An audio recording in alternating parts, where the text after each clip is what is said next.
Today I want to cover the details of our new to us 15-year-old motorhome. Hello and welcome to RV Life in 3/4 Time, a vlog covering our adoption of the RV lifestyle. We are Cheryl and Carl Pearson, and here we're documenting the transition from our current lifestyle to our chosen adaptation of RV life, and hopefully passing along some useful information to others as we progress. There were several factors that influenced the acquisition of our newest RV, the Winnebago Aspect 23D, the Go Buggy. Not the least of those factors was that being older, it is a 2005 model, it would lend itself to renovation projects, giving it a more personal feel, more in alignment with our own style.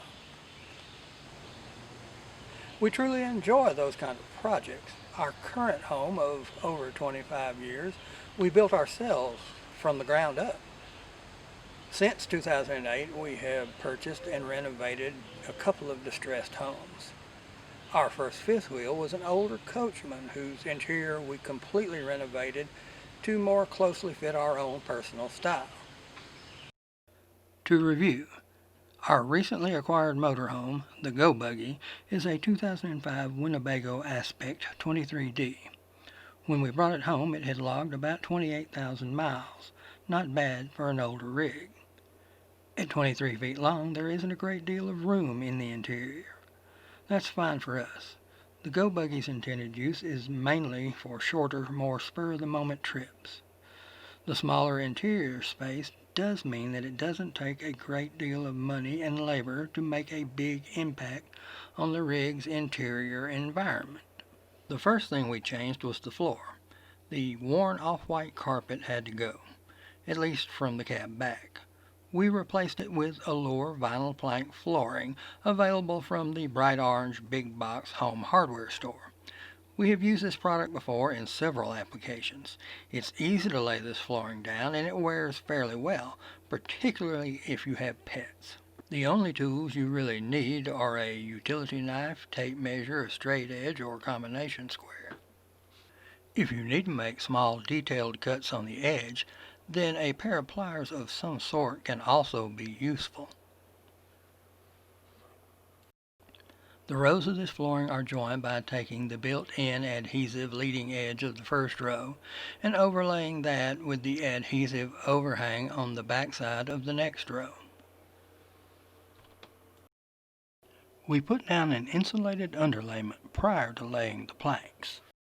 Not really necessary in this application, but we felt it might make the flooring feel softer and perhaps add a small amount of insulation to the floor. I laid the planks in a 45-degree angle across the floor rather than straight up or down. This made for more labor, required considerably more cuts, but we liked the effect. With the close quarters in the back of the rig, in the kitchen and bathroom areas, every plank laid down required at least one cut. Many required several. It took a while. Once past the kitchen area, I was finally able to lay down the first plank that required no cuts.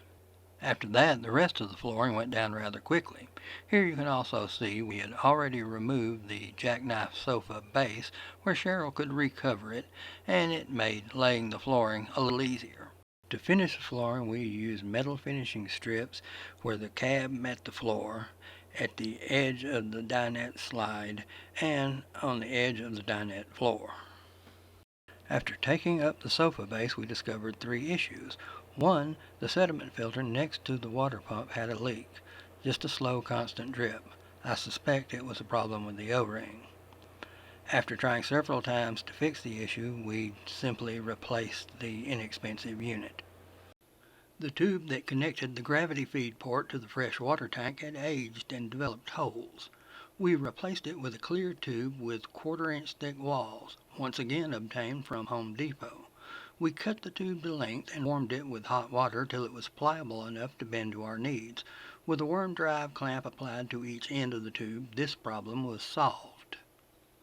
The entertainment unit next to the freshwater feed was also a problem.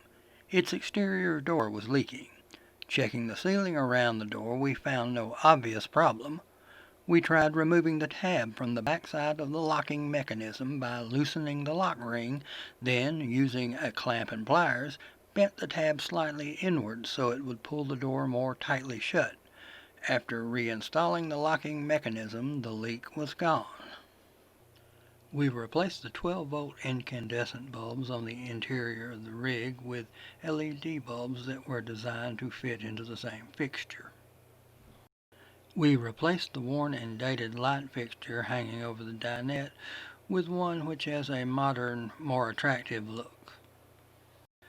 We replaced the worn shower fixture with a new oxygenic shower head.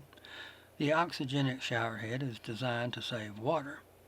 With the small gray water and freshwater tank capacities in the Go Buggy, this could be important. We replaced the decorative paper backsplash found in the kitchen and bathroom areas with tile that we found at a local overstock surplus supply store. This tile did weigh more than the paper backsplash, but it was only one row in a limited area, so the additional weight was well worth the improvement in looks.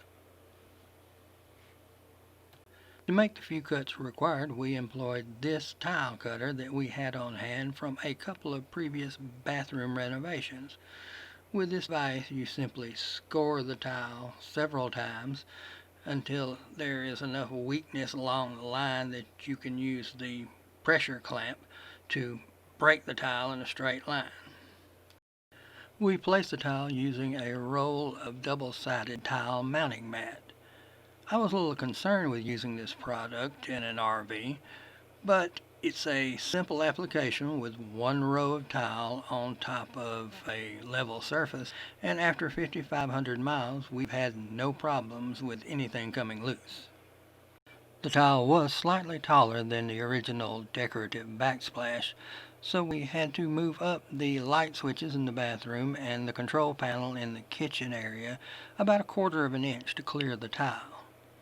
A previous owner had painted a somewhat country-style pattern on the bathroom walls. It wasn't terrible, but it just wasn't our style. Here it is after the first coat with a combined paint and primer. It required several coats to get the complete coverage we see here.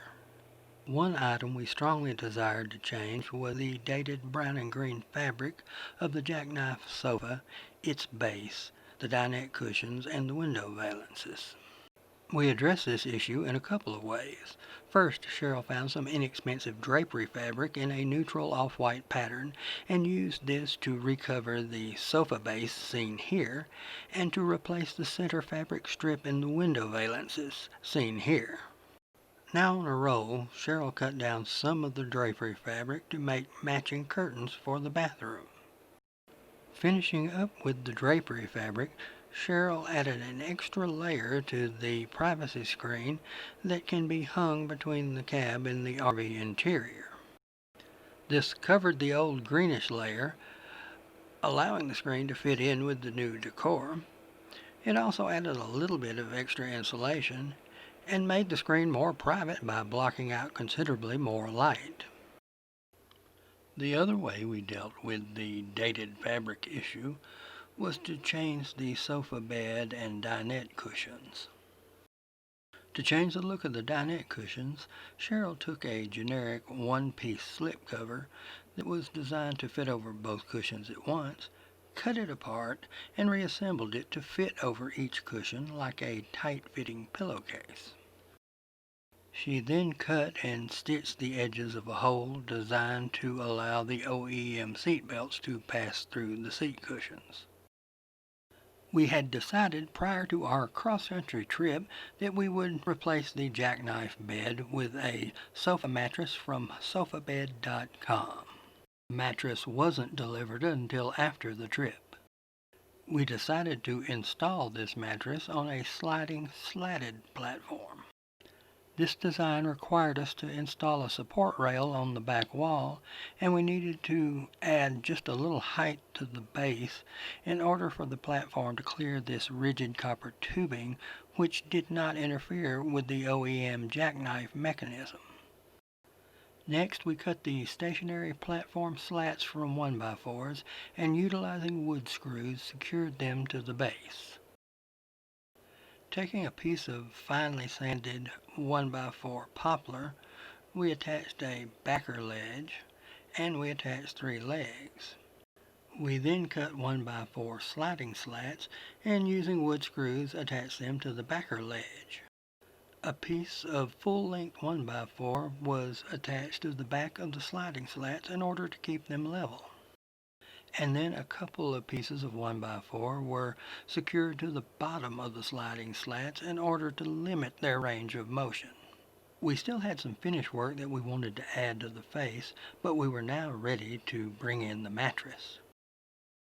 The mattress we had ordered from Couchbed.com arrived, vacuum sealed to enable packing it inside a shipping box. Also in the package was this letter opener type device designed to make it less likely for you to slice open the material while opening the vacuum pack. It wasn't overly difficult getting the mattress into place. A little awkward, not too heavy. Using the supplied tool, I cut open the plastic vacuum wrap and the mattress began to unroll.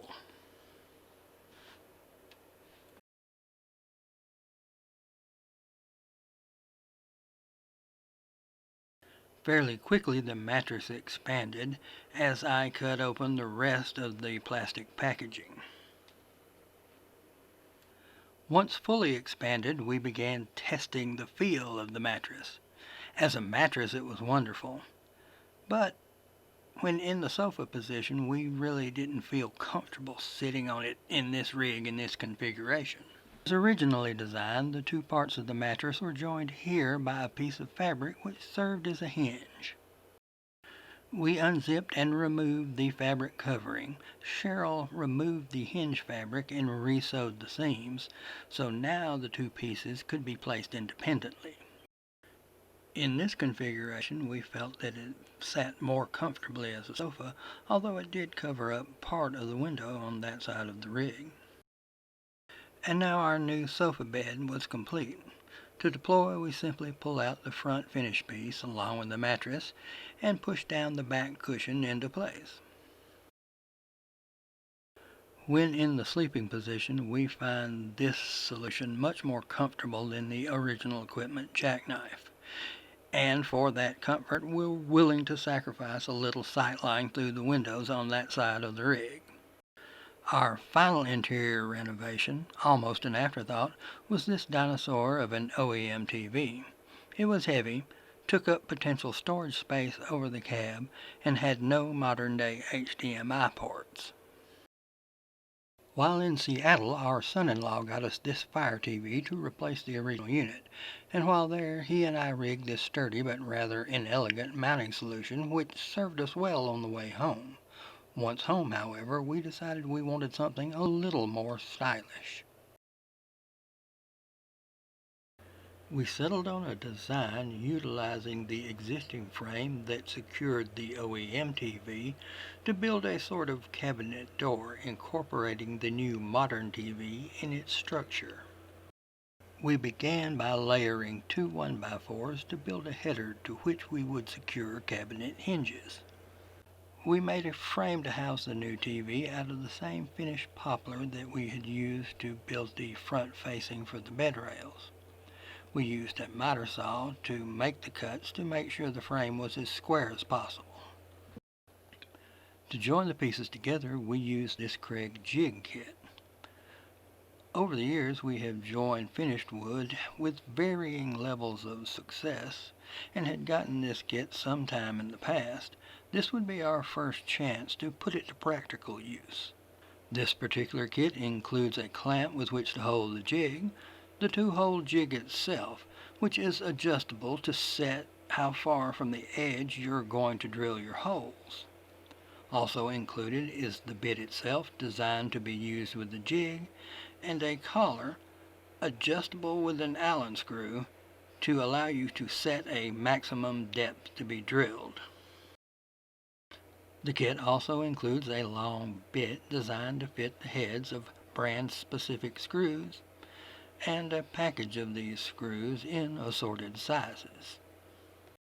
Before attempting to join our finished pieces, I tried my hand at joining a couple of pieces of leftover scrap.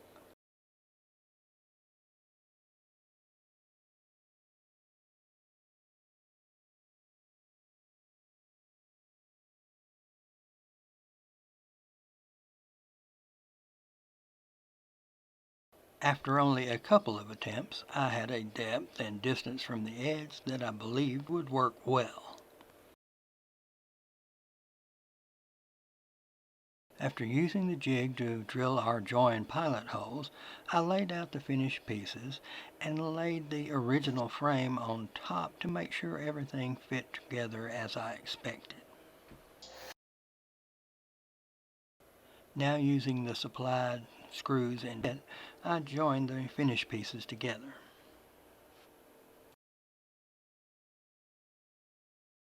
Using 1¼ wood screws, I secured our newly created frame to the back of the original TV frame. Then attached cabinet hinges to the top of the wood frame. I laid the new TV on the back of our newly assembled frame, used scrap wood blocks to screw to the back to hold the TV in correct position, then took a piece of metal plumbing strapping, cut it to length, and used it to securely hold the TV in place.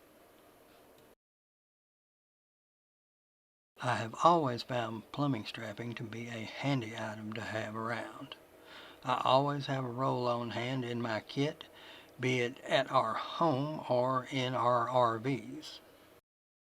Because the infrared remote sensor dropped down about a 1/4 inch below the lower TV bezel, I left a gap at the bottom of the TV. To clean this up, I cut 2 pieces of cove molding and glued them to the bottom of the frame, leaving just enough room to expose the infrared sensor. To keep the unit closed, we used 2 magnetic latch kits consisting of a metal plate attached to the frame and a magnet attached to the opening. To give us a little easier access to the space behind the TV, we attached 2 6¼ inch spring-loaded cabinet door struts obtained from Amazon. The struts don't hold the unit wide open, but holds it well enough for us to gain easy enough access to the newly opened space over the cab. And now the Fire TV cranks up. We may lightly stain the new inner frame, maybe not. I kind of like the way it looks right now. And finally, we always attach vent covers to the vent openings on the top of our rigs because we want to have the option of leaving our vents open and the fans running when it's raining. We obtained these Max Air vent covers from 3-Way Campers as sale items. Each vent cover includes a hardware kit consisting of 4 metal L brackets, nuts, bolts, and washers used to secure the L bracket to the vent housing, and similar hardware used to attach the vent cover to the L brackets. Using the holes in the vent cover as a template, I marked and drilled 4 holes to attach the L brackets to the vent assembly.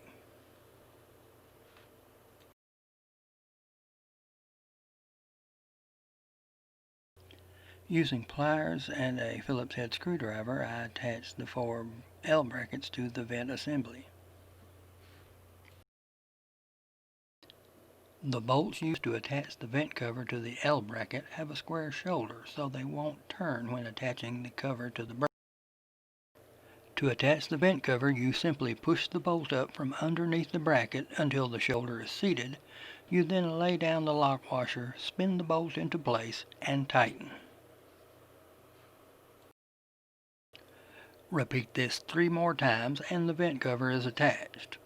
We attach covers to both the kitchen vent fan and the vent in the bathroom. With the vent covers in place, the majority of our functional and cosmetic upgrades were complete. So now we have in place most of the desired upgrades for our 2005 Winnebago Aspect and Buggy. Some of them functional, like the bed, TV, and vent covers. All of them a matter of personal style. We still need to get in place the desired upgrades to steering and suspension that we decided we needed after our Seattle trip, and we'll cover that later. Well, that's about it for this episode of RV Life in 3/4 time. Please comment below. Share the upgrades you've applied to your rig. If you enjoyed, please like. If you'd like to see more, subscribe and click the notification icon. Our next post is in the works and will be out soon. Until then, find your style, get out there, and enjoy the ride.